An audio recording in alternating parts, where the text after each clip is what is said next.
All right, welcome to the Connect and Hike podcast. Today we have on a special guest.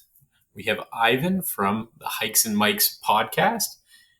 And today we're just going to talk to Ivan about the good work he's doing for the hiking community with the Hikes and Mikes podcast and just how that came about. So, welcome, Ivan. Thanks, Justice. Appreciate the offer to come on your podcast. Like we were talking before we started recording, this is actually my first time on the other side of the mic, so I'm excited to be the one being interviewed. Yes. Well, yeah. Well, really, just the first things first. How did the Hikes and Mikes podcast come about? I've been very clear before that I don't think I would have got into podcasting had I not been on your podcast. So it definitely is near and dear to my heart. I appreciate that, Justice. Um, you know, Hikes and Mics came about from moving back to the Pacific Northwest after being gone for almost a decade. I started hiking maybe like my mid-20s. I was a late starter. I did a hike earlier on um, in my high school years, but it was a terrible hike. It was this mountain that's in front of the community I grew up in. It's only about 5,000 feet, and the actual trail that we did was 2,500 feet of elevation gain, but over 2.5 miles. And it was just a miserable hike because we weren't prepared for the number of false summits. So every time we thought we were reaching the top, ended up just being another slog that we had to go through. So that put a bad taste in my mouth with hiking. And I really didn't do it for, I would say, 7 or 8 years. And it wasn't until I finished college, moved back to town, that I started exploring. I was lucky enough to have a friend that was working at the Forest Service at the time, and he would kind of let me know about these hidden gems that were tucked off some of our mountain passes. And I just remember going to my first waterfall hike and instantly knowing that I was going to be hooked. And, since then I've been increasing my hikes. I got into backpacking this year. But I moved away, I want to say about 10 years ago, to Hawaii, lived on Oahu.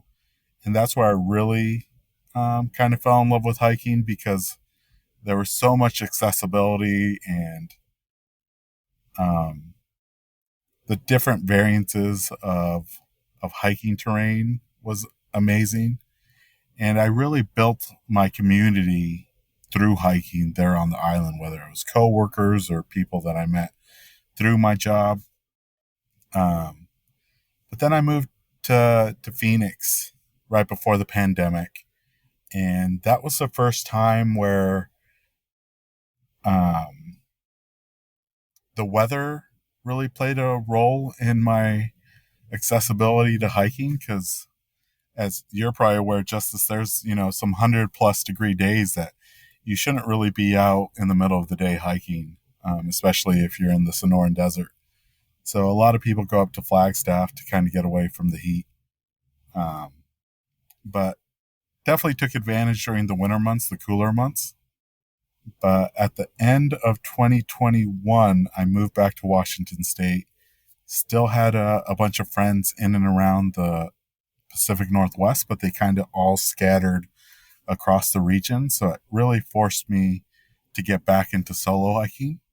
And through those solo hikes is where I would meet, random strangers on the trail or at the summit, and just have some really good conversations about not just hiking, but the trail, what they were up to. And after having those, type of moments with these strangers that, sometimes only lasted 5 minutes, sometimes it lasted 15, 20 minutes, I really wish there was a way I could capture those moments, because 99% of the time, I probably wouldn't see those individuals again, because I live pretty close to Mount Rainier National Park, and there's a lot of visitors that come from out of state um, to go and hike in and around the park. And I started toying with the idea of maybe there's a way I can record those moments, and I wasn't too sure if it was going to be like a blog or a video blog on YouTube. But I knew I wanted to record and capture those moments. And I kind of just fell upon like maybe it could work within the podcast platform. And I did my research. I always tell people I invested in recording equipment that I thought was pretty lightweight that I could lug up the mountains. And while the actual equipment was lightweight, once I made everything shockproof, dustproof, weatherproof, and put them in cases, I ended up just hauling 25 pounds of recording equipment up the mountain. And the funniest thing is, the lightest pieces of my recording equipment was my table and my stools that I would take. Everything else was pretty dang heavy. And I did that for... Oh, go ahead. Oh, sorry. So you'd carry a table along with the equipment? Yeah, so Wow. it was a backpacking table that, has a really lightweight aluminum base. And then the actual tabletop are these lightweight aluminum slats that are connected by paracord. So they kind of just collapse, or, you spread it out and then it snaps into place. So yeah, if people go to my Instagram, one of the earlier pictures, you can see what my setup was. And it was the table. I used a Zoom recorder. I took up,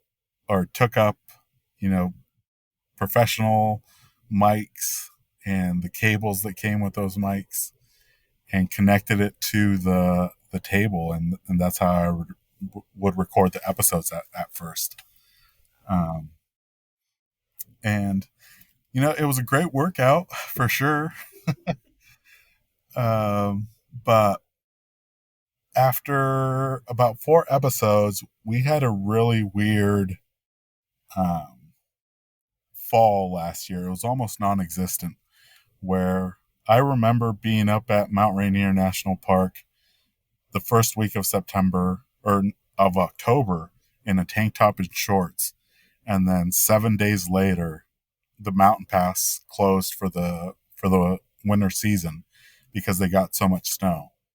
And yeah, it kind of just flipped a switch where there wasn't much of a cool down. It just kind of went into winter.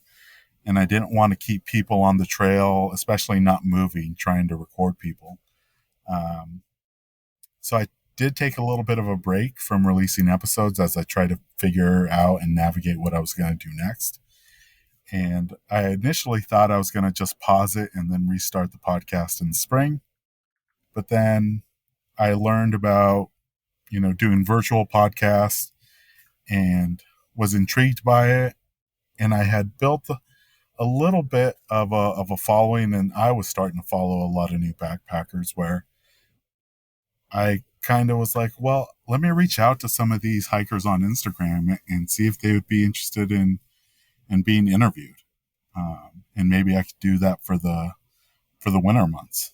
And yeah, so I started just reaching out to people that I followed that I really enjoyed their content and asked them if they would be on. Yeah, ever since then, that's kind of been the platform for hikes and mics.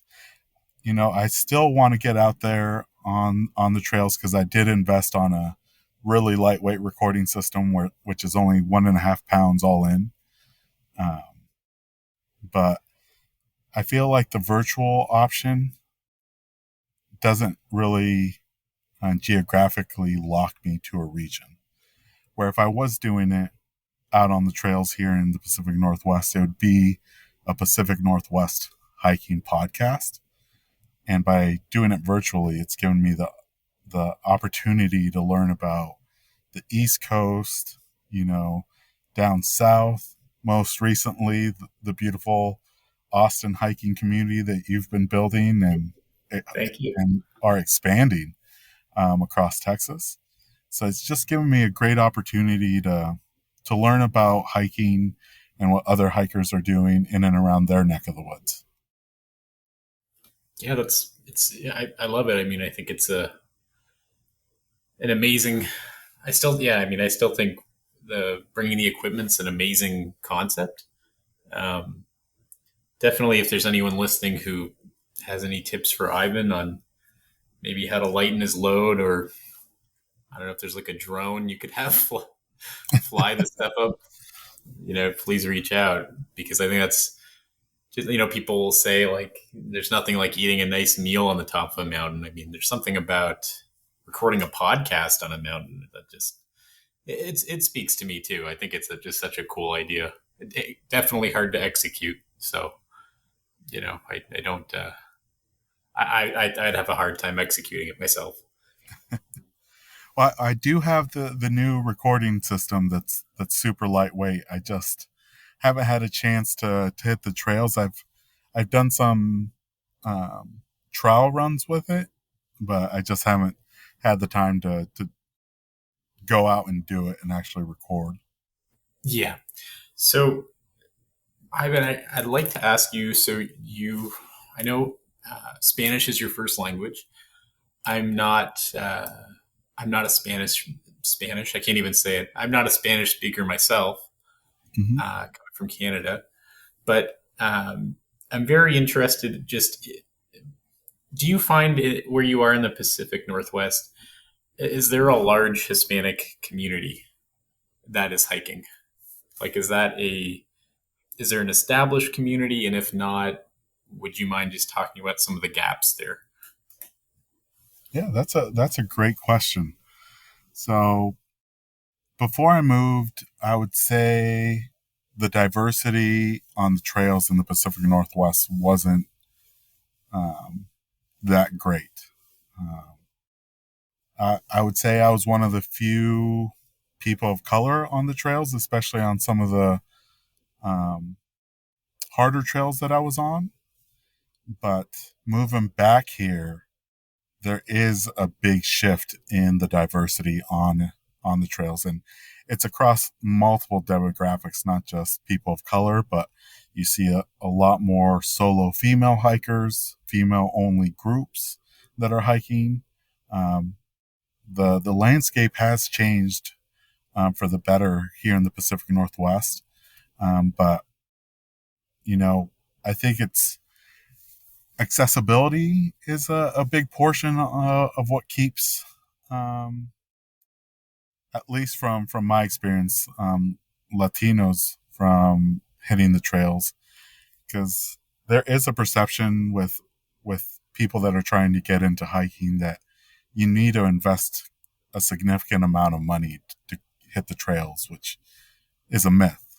A lot of people have those items that they need to hit the trails already at home.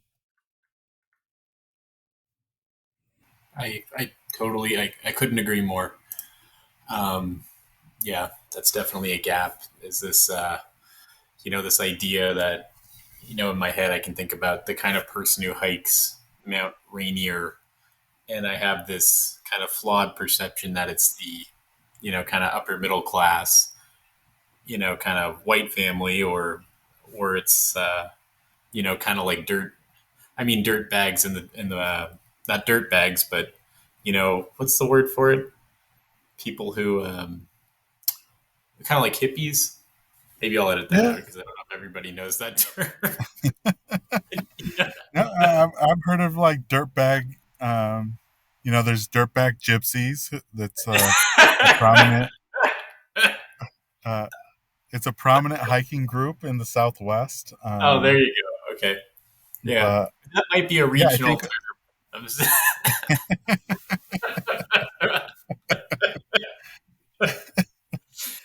Yeah. All Yeah, right. but Well, I've heard, especially like the climbing community, especially like in the 70s and 80s, were called like yes. dirtbag climbers. There you go. Yeah, we use that here regionally in the hiking community down here in Texas, just for people who are, they're kind of just, they enjoy living with less, and they just love hitting the trail, and maybe they, live out of a van. Yeah, Sometimes they call themselves colloquially dirtbags, but anyway, I'll leave that in the podcast just because I think it's educational. Um, no, for sure. okay, yeah, well, it's just funny. I wanted to talk about the gaps because in Texas, I mean, gosh, Texas is 30 million people, and roughly 30 million people, roughly 10 million Texans are Hispanic. And Yeah. gosh, out of the 14,000 hikers, 14 to 15,000 hikers we have in Connect and Hike, we have maybe, I don't know, 100, like 100 Hispanic hikers, maybe 50. Okay. And Hispanic originating from Mexico, even lower. So it's like, it's very strange. It's, Wow. yeah, so it's a gap that is very obvious to me here in Texas because we have that. Even I'm in Austin, Texas. I'm in South Austin, which is very diverse. It's arguably more Hispanic than non-Hispanic, but it's yeah. There's some gaps there, and we're trying to work on that. But definitely conversations like this help us um, because I wonder what it is. I don't know how we could be better, and if you had any tips, I'd love to hear. Because yeah, we're definitely Yeah. trying to make hiking accessible to everybody. I'm in a similar place, Justice, where the county that I'm in was one of the first counties in Washington to be um, a minority majority. So Oh there's wow, about 52% Hispanic um, in the population of my county, but that doesn't translate to what you see on the trails. While the trails have become more diverse, you know, that's going from, seeing zero to maybe one person um, of color on the trails 10 years ago to now maybe seeing five, six, seven.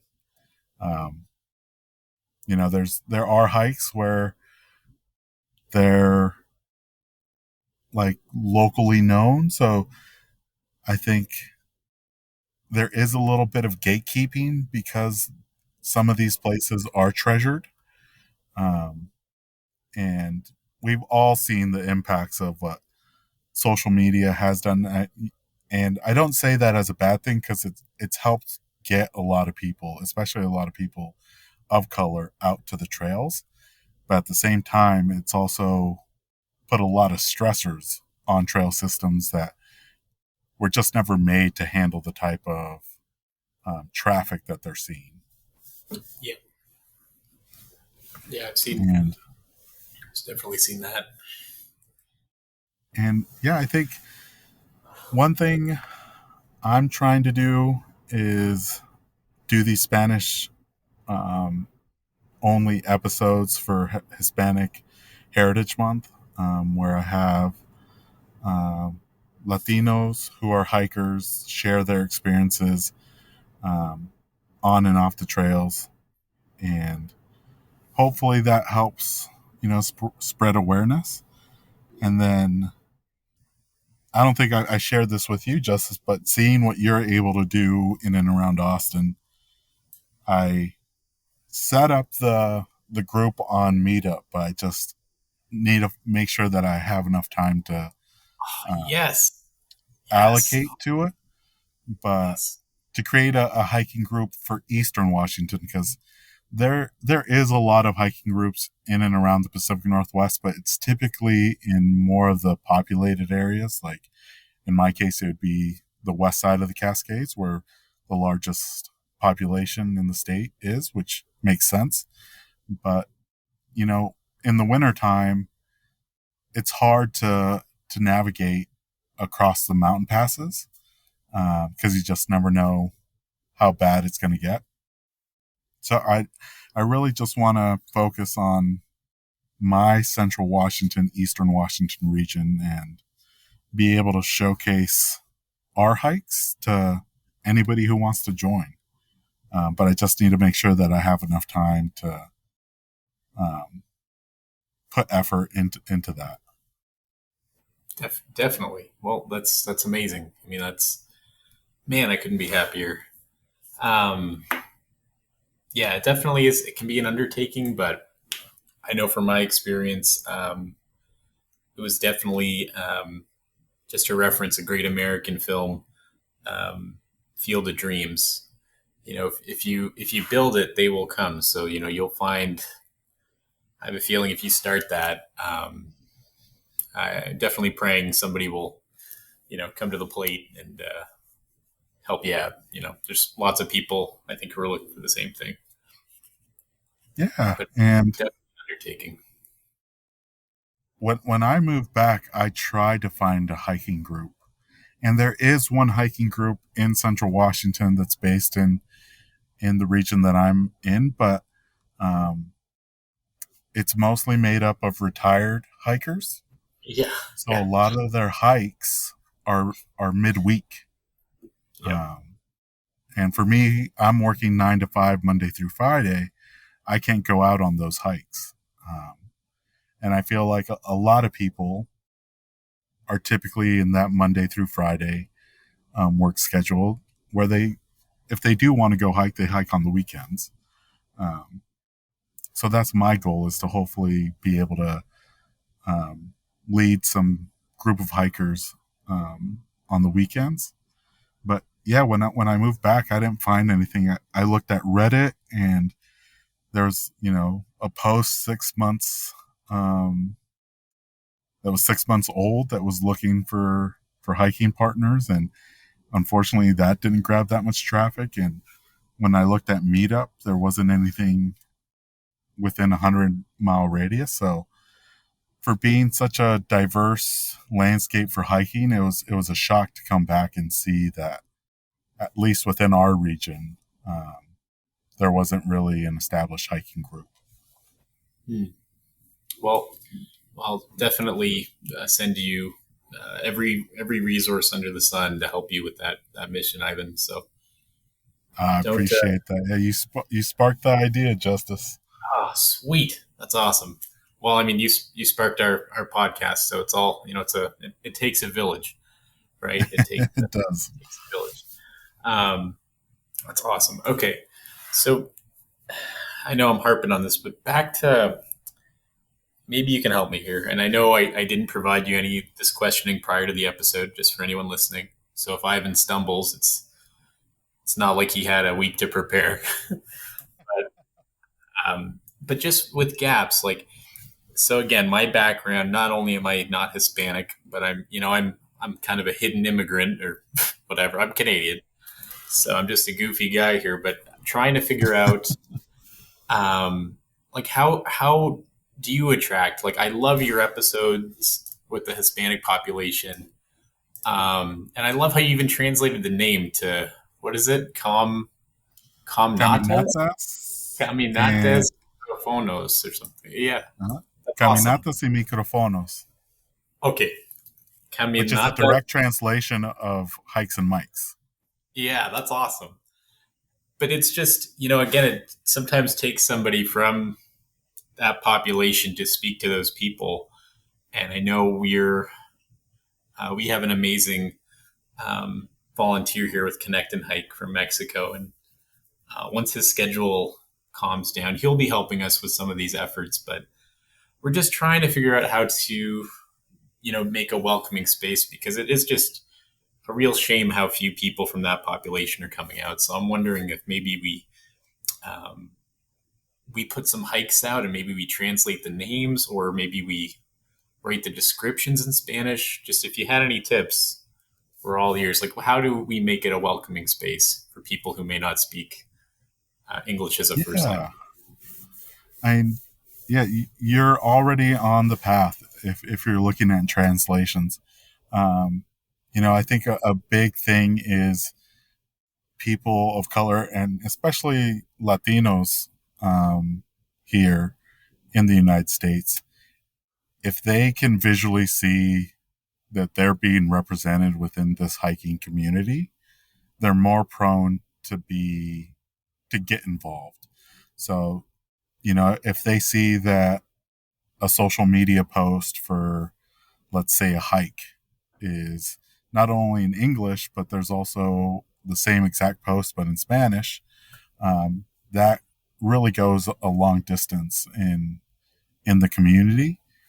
And, you know, having um, individuals from that community lead or if not speak on the behalf of Connect and Hike um, to those people, because you know I was lucky enough to be born in the United States, and while Spanish was my first language, by the time I got into kindergarten, um, English was my primary language.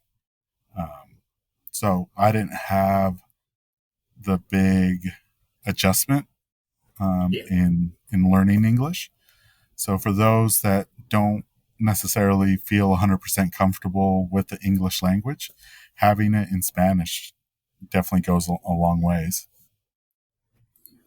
Hmm. And Yeah. then No. another thing, Justice, which they're doing a great work, but partnering with um, other organizations that are either Latino led or BIPOC led that are trying to get into the outdoors. Um, and I think you're already doing that because I saw that you're helping raise money for a BIPOC organization. Yes. Yes. We are. Um, yes, that's Black Outside Inc. Yeah. Well, we're also or partnering with a few others.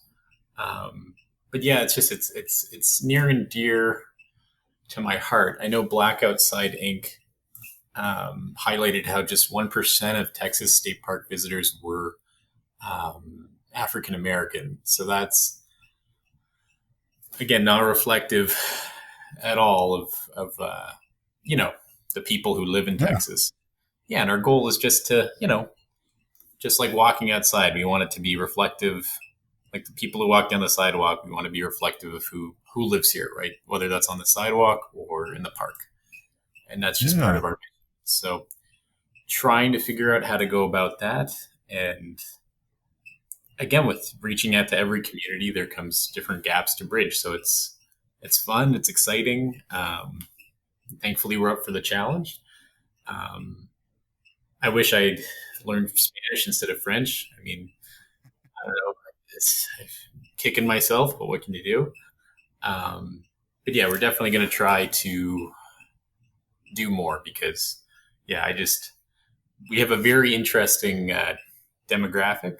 It's mostly blue collar, white collar migrant workers make up the majority of our 14,000 members. Um, work transplants. So we're trying to, we're doing what we can. Yeah. And yeah, you guys are doing an amazing job with breaking down barriers. Yeah, I would recommend rather than trying to build and establish your own um, hiking population from a certain demographic, partnering with other agencies. Like Latino Outdoors has a lot of chapters across the country. Uh, Yes. They'd be a great one to partner with if there's one in and around Austin. Tino Outdoors. Yes, I think. Sorry, I'm just pulling up their website here. Our locations. I'm here we are. Here we go. Do they have a location in Austin? That's a great idea. I'll try to take this giant pause out of the episode. No, no worries. But yes. Oh, they do. Oh my gosh, wonderful. For whatever reason, I didn't think they had a chapter in Austin. See, this was super constructive. Are they active? Please be active. Great, they're active. Okay. All Nice.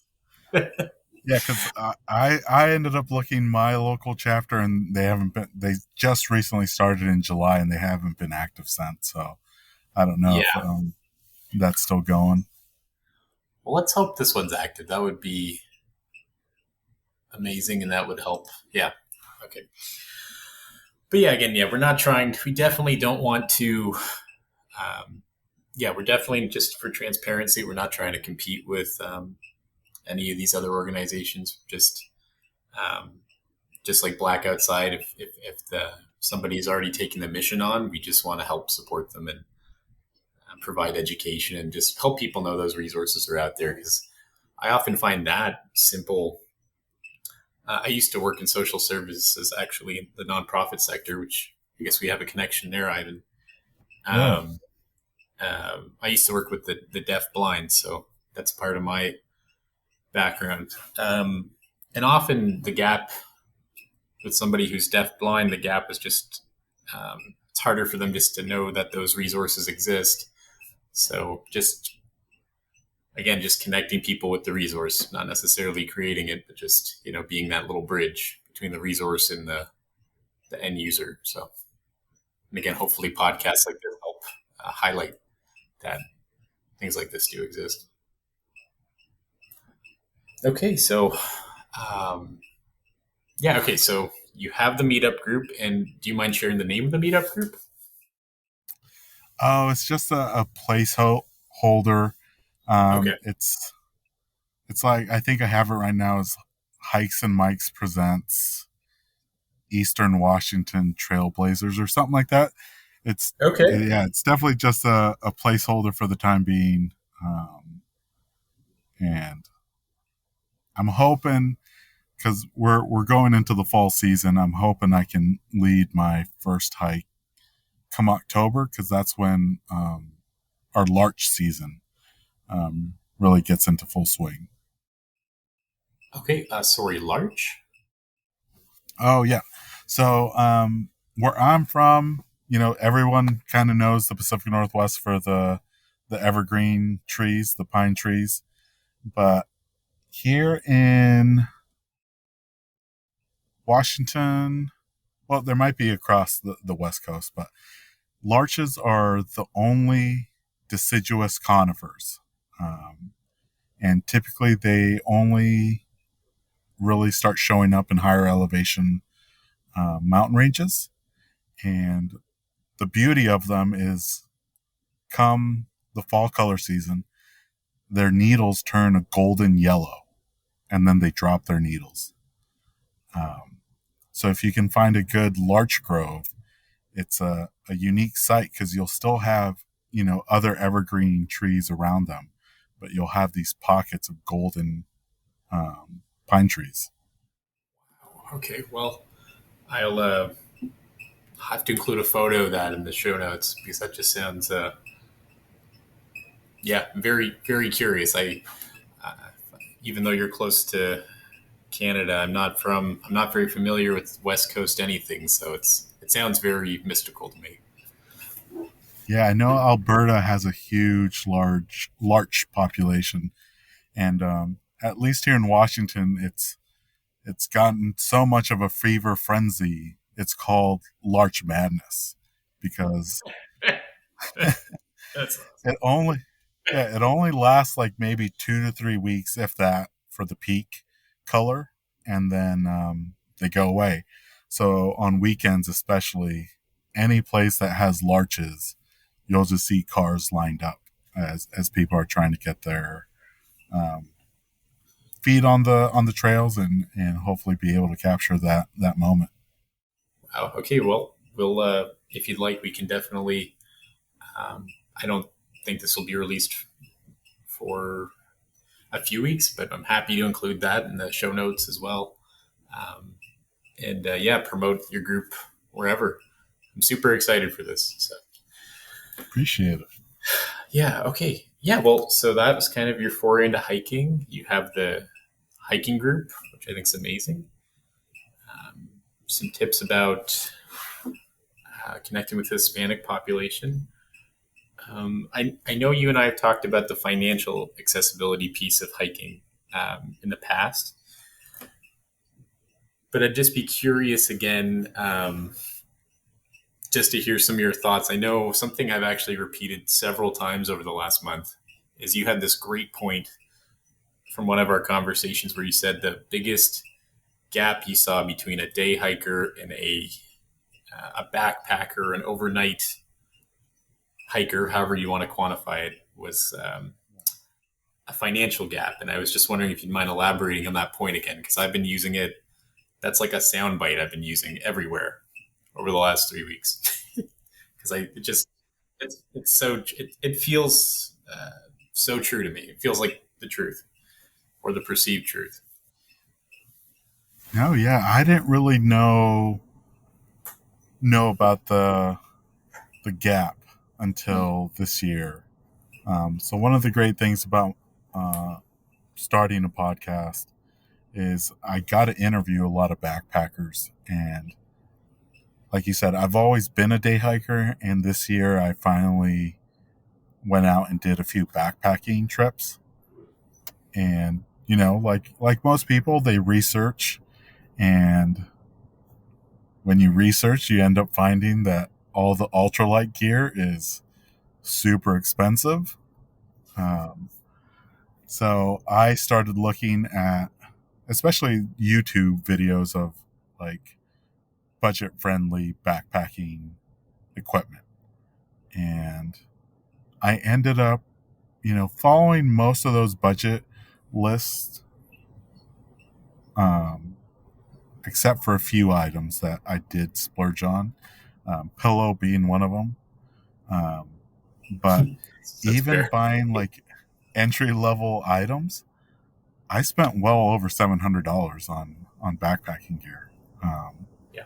which I have the luxury of being able to afford that, but um, I know that's something that a lot of people just can't drop, um, and invest into something that they might not necessarily know if they're going to enjoy or not. And on my last backpacking trip, I saw how big that accessibility piece is because I invited my best friend from high school to go on this trip up to the enchantments with me. Um, and I figured I'll just get him to buy his essential list items, and then we'll share like the tent, the cook top, and all that stuff we could share. I'll bring my stuff, and he still ended up, you know, purchasing $300-400 worth of gear, um, just to get the bare minimum to hit the trails. So I know there's cheaper options. You can buy used. REI has some used sections that you can buy stuff. One option that I even suggested to my buddy was like you can rent it from REI, but Hmm. even that was going to be like over $250 to rent it for 3 days. Yeah. Which, I mean, at that point, he just decided it'd be worth the investment to pay out of pocket for. Yeah. Yeah, I know it's tough. Like, so say we say $350. And yeah, I'm not disparaging REI, but um, I know just their intro. Say if you're totally fresh and you don't know anybody in backpacking or the hiking community, and then you go and take one of REI's classes on top of that, that's another fee. So that's before you even put gas in your car to get to the trail. You're paying for um, the class, the gear, and yeah, it's just, yeah, it's nominal. It's not necessarily the budget friendly weekend that I feel like it should be. It can definitely turn into something much more. Um, I was talking to I had a really great conversation with Erin. She runs Backcountry Foodie, which is a backpacking nutrition company. That's Oh probably yeah. if you've seen her on Instagram, maybe. Yeah, no, yeah. Aaron reached out a while ago. Um, I'm not too familiar with her, but I know that um, she's doing some great work on making backpacking food tasty and digestible. Because that's another thing that I am struggling with is finding decent tasting backpacking meals. Yeah, and it's funny. Just for transparency, we've um, partnered with Backcountry Foodie, but one thing that was really exciting to me, just as somebody whose goal is, I mean, financial accessibility, I found has been the biggest gap for everybody. I try to get into hiking, to be honest with you, was that Aaron spent a year to create a dollar, was it dollar? I hate that I might flub this, but it was a Dollar General, um, basically recipe list. So it was, Oh wow!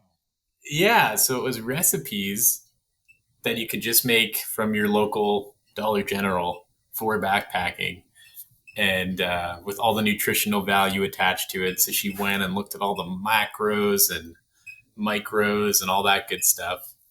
And yeah, it was just, it's little things like that, just to help fix the perception of what you need. Um, like that, like her going and showing, hey, you can get it all done just at Dollar General.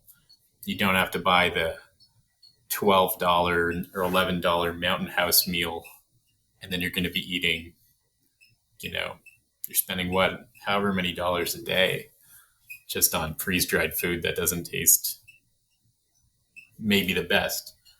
Not trying to kill a partnership with Mountain House here, but I might have. But No, yeah, I mean it's true justice. Like that's another cost that people might not necessarily know about until right before their backpacking trip. But if you're doing like a 2 day or even a 3 day, you're probably looking at least $30 a day for food, and that's on the low end. So possibly up to $100 if you're going to be out there for 3 days yeah. on just food alone. Oh yeah, yeah. It's just, it's all, yeah. So it's all a cost, but yeah, it's little efforts like that, that again, I just want to highlight. It's like, yeah, you just changing the perception, having people know you can get everything you need, budget at Dollar General, and yeah, trying to do whatever we can to just bridge that gap. Yeah. But yeah, Ivan, I haven't tried it yet, but one thing that I am hoping to try for my next backpacking trip is ramen bombs. Have you heard of those, Justice? I've heard of a garlic parmesan ramen, but I haven't heard of a ramen bomb. It sounds awesome. What is it? So they just crush up the ramen, Okay. whatever variety that you want, put it in a gallon Ziploc bag, and then mix in instant mashed potatoes. Okay. And some people will cook it just like that and eat that, but then others are starting to add uh, some sort of protein because there's the spam slices in a pouch, there's chicken in a pouch, there's tuna in a pouch, and freeze dried vegetables. They'll toss it in there, and apparently people really enjoy them. And yeah, I'm looking forward to trying that because that seems a little bit more appetizing than some of the store bought um, backpacking meals. Huh. Ramen bomb.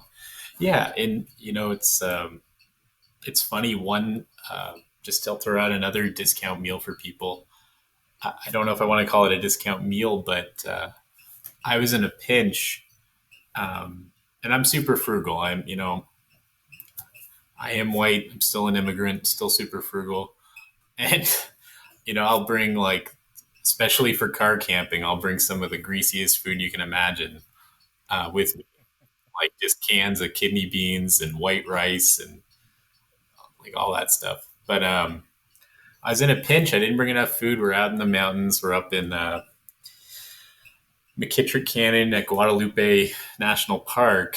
But I had some powdered peanut butter, and I didn't have any electrolyte mix or anything for my day hike. That I'd been spoiled. I've been spoiled on these nice electrolyte mixes.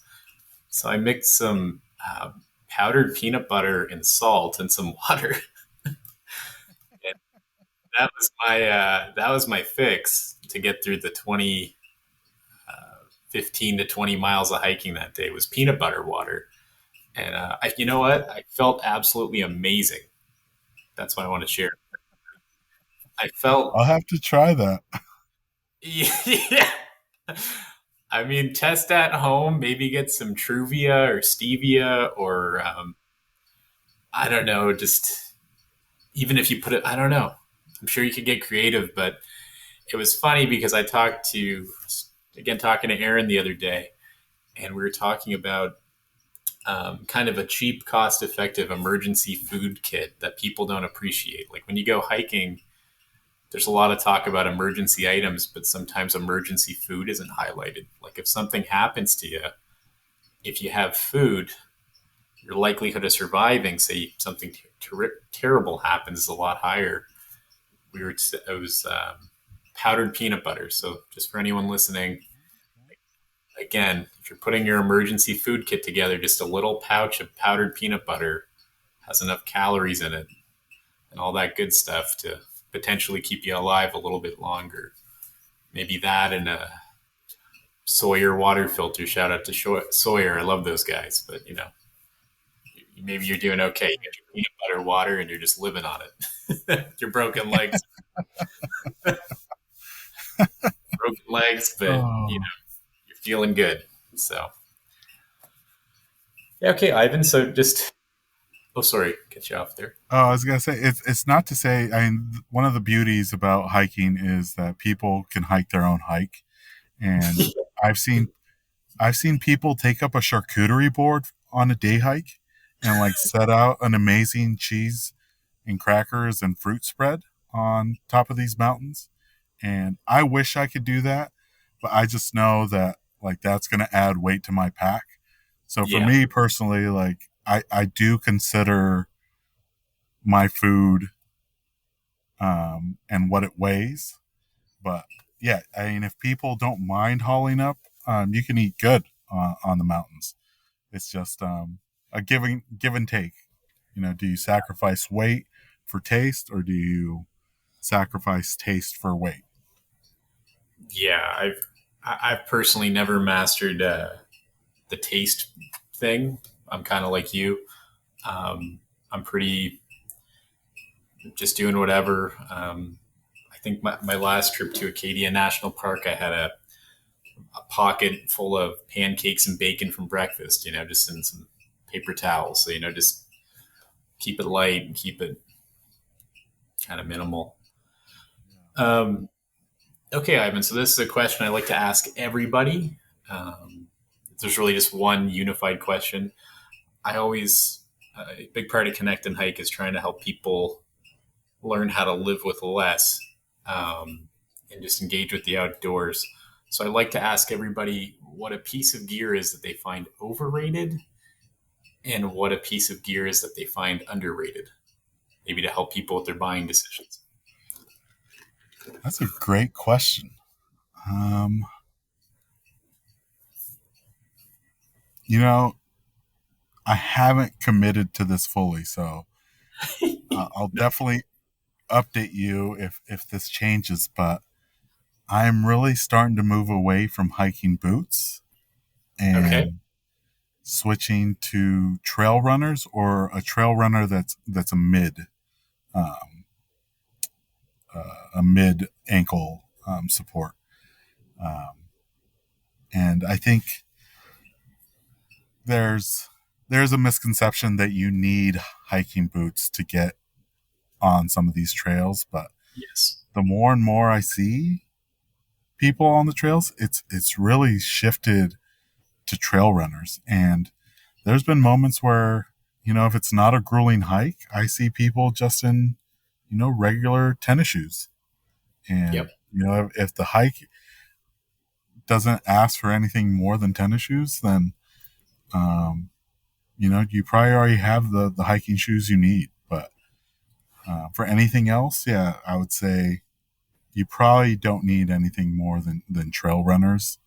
Um, but I still love my hiking boots because of the ankle support, but I am going to switch starting this fall to a mid ankle support trail runner. And then for my underrated, and this is something that I just learned from backpacking, um, but merino wool underwear. I know a lot of people love merino wool socks, and I think they're great. But the moisture wicking that you get from merino wool, um, especially for folks that live in hot, humid places, or even if you live in the cold, um, I just, yeah, I'm switching over to full time merino wool. Oh, Yeah, so I that's love it. one thing that I think is underrated. Uh, I think socks are another thing, but I think that's something that a lot of people already know is that you need to have some quality socks. The socks that you wear or that you get from the store won't really last you on a 8 to 10 mile hike, or they Yeah. will, and your feet won't just they'll be screaming at you. Yeah. I think that's something that it's definitely, I think most people don't learn the easy way, is the sock thing. I'll give you that. But I definitely agree socks are more important than shoes. It's funny you say that. I think the people in Austin are aware, but for the last year, maybe the last 2 years, uh, I hike either in tennis shoes or I do have hiking shoes. I do have hiking shoes, but something about them, I don't know if I like them that much. But I was gifted a pair. It's hilarious. I was gifted a pair of Timberland boots, and I've been hiking in those Timberland boots for like the last year. I just can't part with them. I don't know what it is. I think at this point, again, it's my testament towards the fact that yeah, you don't need hiking shoes. So I kind of wear them with some pride. Just like you can. You can have your Timberlands on. Maybe you're working in the warehouse on the forklift, then you hit the trail, or you're a roof. You know, Somebody called me a roofer the other day. you know, um, yeah, you don't need. Yeah, you don't need all the bells and whistles. But yeah, Ivan, just we're getting close to the hour, so I'll just ask you if there's any other things you'd like to mention or anything you'd like to shout out just before we conclude the episode. Um, just for people to get out and enjoy the outdoors, in whatever capacity that means, whether it's just out in your local park, um, if it's out in the woods, but just to get outdoors. I think it does wonders, and I think it's been proven by research studies that being out in the outdoors is really beneficial for your health. And don't let your perception of what you need to go hiking be a deterrent to go out and hike. I love that. Yeah, I'm totally in agreement with you. I think it's funny. I was just on a walk the other day, and I just sometimes the gap. maybe the gap's not financial, and yeah, it's just a gap of perception, right? Just the trail might be behind your house, but the distance between you and the trail, it's not the physical distance that's stopping you. It's that, mental distance. So just to, get through that mental distance and just get your feet planted under you and kind of go for it. I think it's just important. Okay. Well, Ivan, thank you for coming on. In the show notes, we'll have a link to Ivan's hiking group, and that's in Yakima, Washington. Yakima. Yakima. Okay, Yakima like a yak. And we'll have a link to Hikes and Mike's, Ivan's amazing podcast, and a few other links there for the listeners. I appreciate it, Justice. And yeah, man, next time I'm in Austin, I'll definitely, hit you and connect and hike up. And I'd love to see what the hiking scene is there in and around Austin. We'd be honored to have you.